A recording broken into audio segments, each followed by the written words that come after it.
ہمارے پاس وہ حکومتیں رہی ہیں جو لیپ ٹاپ اسکیم متعارف کراتی رہی نوجوانوں کو, وہ رہی جو پلان ایکس پلان 9 دیتی رہی بچوں کو, جو فری لانسر بناتی رہی, جو انکیوبیٹرز بناتی رہی, جو پی ایم یوتھ پروگرام لے کر آئیں, جس میں لون سکیمز لے کر آئیں, جس میں اسٹڈی اسکالرشپس دیے گئے بچوں کو, جس میں بچوں کو بیرون ممالک میں, جو پنجاب کا یہ پروجیکٹ تھا کہ پی ایچ ڈی میں اگر آپ ایڈمیشن لیتے ہیں تو دنیا کی 50 بہترین یونیورسٹیز میں آپ کا ایڈمیشن ہوتا ہے تو سرکار آپ کا خرچہ اٹھائے گی.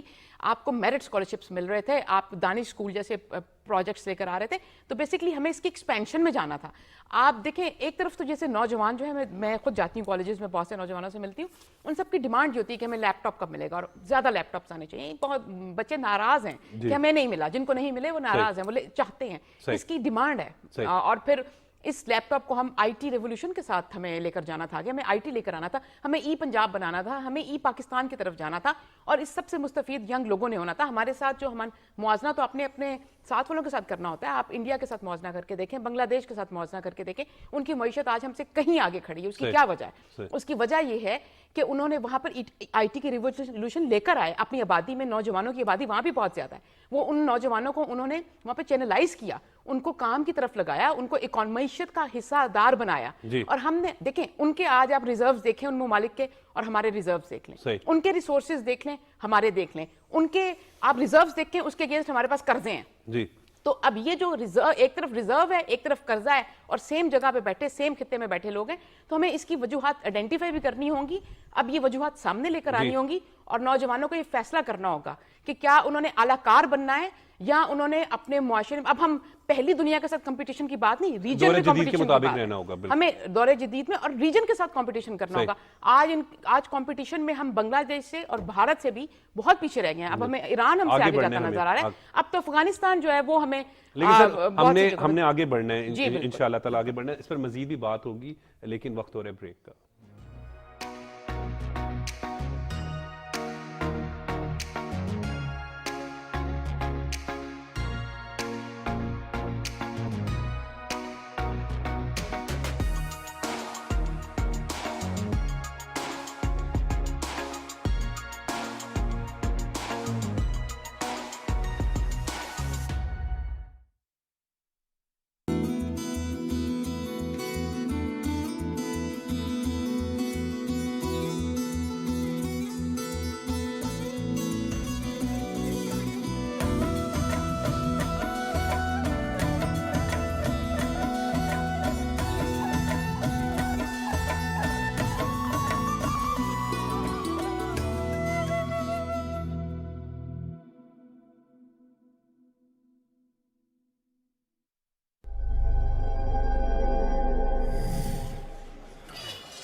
توانائی اور بچت پاکستان کی ضرورت.